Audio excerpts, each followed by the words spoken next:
അപ്പോൾ കുറച്ച് ആളുകൾ പറയുന്നത് അത് വെയിലിനെ തടുക്കാൻ വേണ്ടിയിട്ട് അത് സ്വയം ഒരു വിശറി പോലെ ആ ചെവികൾ ഉപയോഗിക്കുന്നതാണ്. ചില ആൾക്കാർ പറയുന്നത് കേട്ടിട്ടുണ്ട് ഈ വാദ്യഘോഷങ്ങളുടെ ആ ഒരു താളം ആസ്വദിച്ച് ആന നിൽക്കുന്നതാണ് എന്ന്. ഇതിൻ്റെ ശാസ്ത്രീയത എന്താ ശരിക്കും? ഇത് സാധാരണ നമ്മളൊരു ആനയെ എഴുന്നള്ളിച്ചിരിക്കുമ്പോൾ സ്വാഭാവികമായിട്ട് എഴുന്നള്ളിച്ച് നിന്നില്ലെങ്കിൽ തന്നെ ഇത് ചെവി ഇങ്ങനെ രണ്ടും വീശിക്കൊണ്ടേയിരിക്കും.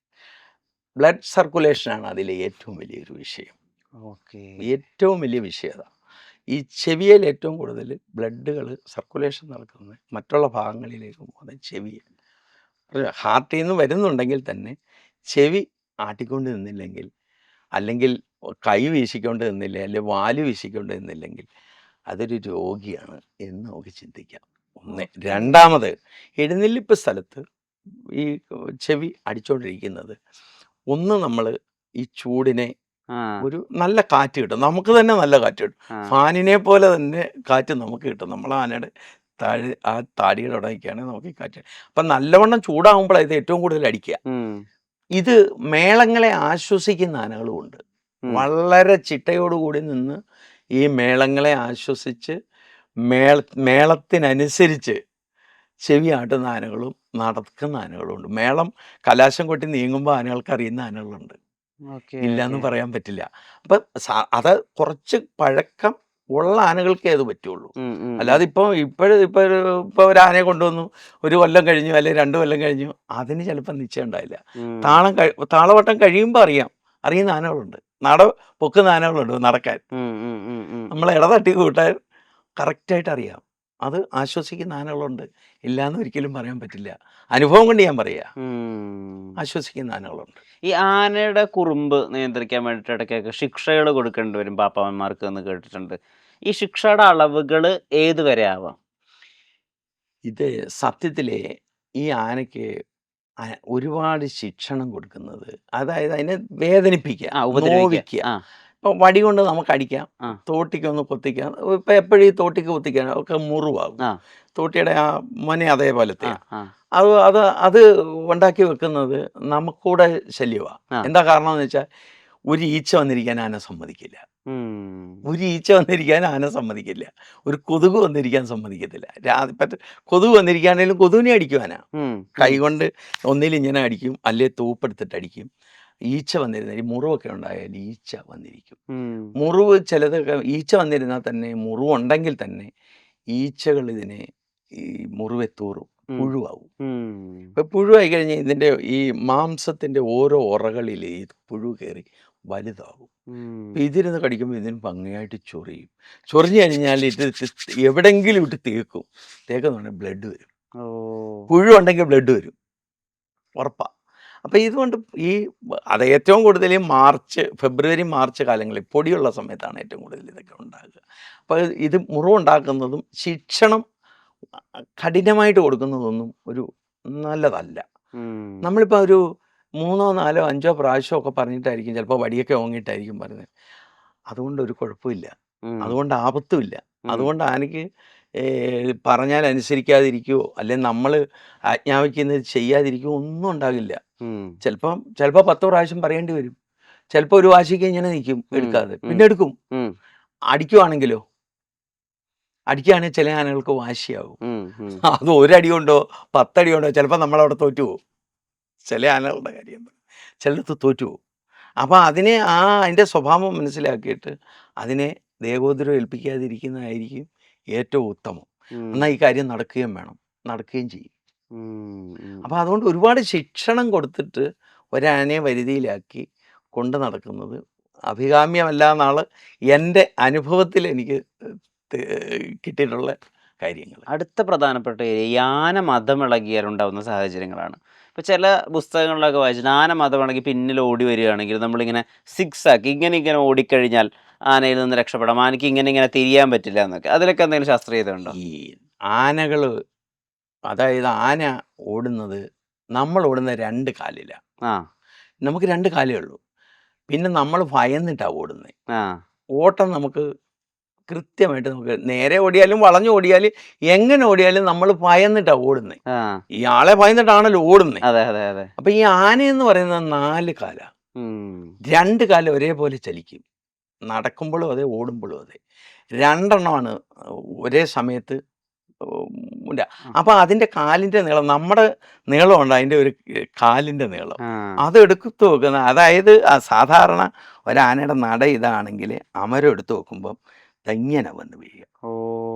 അത്ര സ്പീഡിലാണ് നടക്കുക. 1 മണിക്കൂറിൽ അത് 4 കിലോമീറ്റർ 5 കിലോമീറ്റർ നടക്കും 1 ഓക്കെ, മണിക്കൂറിൽ. Okay, okay. വെയിലില്ലെങ്കിൽ, വെയിലുണ്ടെങ്കിൽ അത് 3 കിലോമീറ്ററായി ചുരുങ്ങും. ഉം, ഉം, ഉം. നടത്തത്തിൻ്റെ സ്പീഡ് കുറയും. അപ്പോൾ ഈ നട എടുത്ത് വെക്കുന്നത് ഒരേപോലെ 2 എണ്ണം എടുത്ത് വെക്കുക. ഒരു നടയും ഒരു അമരവും. എന്നിട്ടാണ് അടുത്ത അമരവും നടയും വെക്കുക. അപ്പോൾ അത് സ്പീഡിലാണ് ഓടുന്നത്, അതിനേക്കാൾ സ്പീഡിലാണ്. ഉം, നമ്മൾ ഭയന്നിട്ടാണ് ഓടുന്നത്. നമുക്ക് എത്ര ഓടാൻ പറ്റും? ഉം. വളഞ്ഞ്, അതായത് ആന നമ്മുടെ പിന്നാലെ കൂടി നമ്മളെ ഓടിച്ച് നമ്മളെ കൊല്ലാനായിട്ട് വരികയാണെന്ന് ഇരിക്കട്ടെ. ഉം. നമ്മളിപ്പോൾ ഇവിടുന്ന് ഒരു ആന ഇപ്പോൾ എന്നെ ഓടിച്ചു ഉം. എന്നിരിക്കട്ടെ, സങ്കല്പം. ആ. ഞാനിപ്പോൾ നേരെ അങ്ങോട്ട് ഓടിപ്പോയാൽ എനിക്ക് നേരെ അങ്ങ് ഓടിപ്പോവാം. ഉം. ഇല്ല, നമ്മൾ ഇതിലേ പോയി. ഉം. ഇതിന് ചിലപ്പോൾ അതിലേ കടന്നു വരുമ്പോഴത്തേക്ക് നമുക്ക് ഇവിടെ വരാം. ആ, ആ, ആ, ആ. അതല്ലാതെ വേറെ മാർഗ്ഗം വേറെ മാർഗമൊന്നുമില്ല. ഒന്നുമില്ല. ചുമ്മാതാ ഈ ഈ വളഞ്ഞ് വളഞ്ഞ് എസ് വളഞ്ഞൊക്കെ, എന്ന് വെറുതെ നമ്മൾ എസ് നോക്കി എവിടെ പോകും? ഒരു കുണ്ടിലായിരുന്നു വീഴുന്നത്, എന്ത് ചെയ്യും? അതെ, അതെ, അതെ, അതെ. നമുക്കിപ്പോൾ സ്റ്റേറ്റ് ആയിട്ടുള്ളൊരു നല്ലൊരു മൈതാനത്തല്ലല്ലോ ആന വഴക്കുണ്ടാക്കുന്നതാണോ? അതെ, അതെ, അതെ, അല്ല. അതെ, അതെ. അപ്പം നമ്മുടെ ഒരു ഗ്രൗണ്ടിലും ഒന്നും അല്ല ആന വഴക്കുണ്ടാക്കുക. നമുക്ക് ഓടാൻ പറ്റില്ല. ഓടിയാൽ നമ്മൾ വീഴും, ഉറപ്പാണ്. നമ്മൾ ഭയന്നിട്ട് ഓടുന്ന, അതൊരു മനസ്സോടു കൂടിയാണ് വരിക. അതിനത് പറ്റും. ഇപ്പം നമുക്ക് വലിക്കാൻ പറ്റാത്ത തടി അത് വലിച്ചു വെക്കുന്നത്, അതെ, അതൊരു അതെ. മനസ്സോടു കൂടി അത് വലിച്ചു വെക്കുന്നത്. ഈ ആനയുടെ പലപ്പോഴും ഈ സിനിമകളിലൊക്കെ ഈ ചൂണ്ടുമർമ്മമൊക്കെ കാണിച്ചൊക്കെ നിർത്തുക, ഒരു വിരലിൽ ഇങ്ങനെ നിർത്തുക, ആനയുടെ പേര് പിടിച്ച് നിർത്തുക. ഇപ്പൊ കേശവ എന്നൊക്കെ വിളിച്ച ആന അങ്ങനെ സ്റ്റക്കായി നിൽക്കുക, അങ്ങനെയൊക്കെ കണ്ടിട്ടുണ്ട്. ഇതൊക്കെ ശരിക്കും മതപ്പാട് വന്നാൽ പോസിബിൾ ആണോ? മതപ്പാടിലൊന്നും അതൊന്നും സ്വീകാര്യമല്ല. ആ, അത് നടക്കുന്ന ഒരിക്കലും അല്ല, കാര്യമല്ല. ഒരിക്കലും അല്ല. ഇതിപ്പം നമ്മളിപ്പോൾ നീ അവിടെ നിൽക്കേ എന്ന് ഒരു മതപ്പാടുള്ള ഒരു ആനയോട് പറഞ്ഞാൽ സാധ്യമല്ല, ഒരിക്കലും സാധ്യമല്ല.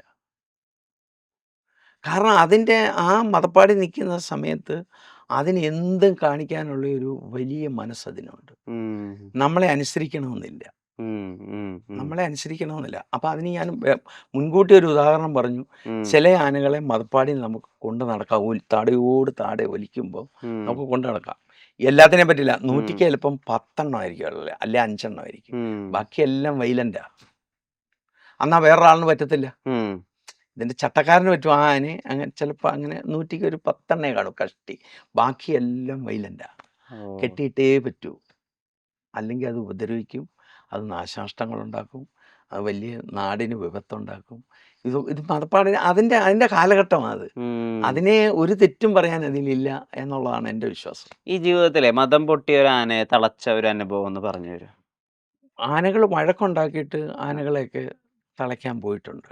ആ. നമ്മുടെ മാവേലിക്കര കൊർത്തിയാടൊരു ആന വഴക്കുണ്ടാക്കി. കരിപ്പുഴ 82 ആന വഴക്കുണ്ടാക്കി. അതിനെയൊക്കെ കെട്ടാൻ പോയിട്ടുണ്ട്. എങ്ങനെ അതിനെ നിങ്ങൾ സമീപിക്കുക? അതായത് 82 ആന വഴക്കുണ്ടാക്കുമ്പോൾ രാമേന്ദ്രൻ എന്നും പറഞ്ഞ ഒരു ആനയായിരുന്നു. ഇപ്പൊ അത് ഗുരുവായൂർ ദേവസ്വത്തിൽ ഗോപീകൃഷ്ണൻ എന്നും പറഞ്ഞു ഗുരുവായൂരപ്പൻ്റെ മുന്നിലെ അതുണ്ട് ഇപ്പം. അതായത് നമ്മുടെ ഇവിടെ ഈ മുതുകുളത്തുള്ളതായിരുന്നു അന്ന് 82. അത് കരിപ്പുഴ ഒരു മില്ലിൽ വഴക്കുണ്ടാക്കി, ആനക്കാരനെയൊക്കെ വെച്ചിട്ട് വഴക്കുണ്ടാക്കി, ആന തോടൊക്കെ ചാടി ഒരു പറമ്പിൽ കയറി. അങ്ങനെ അന്ന് ഇവിടുത്തെ RDO ലീഡ ജേക്കബ് എന്നും പറഞ്ഞത് ഒരു സ്ത്രീയായിരുന്നു. അന്നൊക്കെ ഈ മയക്ക് വെടിയില്ല, 82 മയക്ക് വെടിയില്ല. അന്ന് ഈ മുടക്ക് വെടി വെക്കുക. അതാ അന്നത്തെ കാലത്ത് മയക്ക് വെടി ഉണ്ടെങ്കിൽ തന്നെ തൃശ്ശൂർ എന്ന് പറഞ്ഞാൽ വേറെ ഒരു ജില്ലയിലും ഇല്ല. അന്ന് ചീരൻ സാറൊക്കെയാണ് മയക്ക് വെടിയുടെ ഉസ്താദ്. കൈമള സാറ്, പണിക്കരി സാറ്, അവരൊക്കെ അവിടെ നിന്ന് ഇവിടെ വരണം.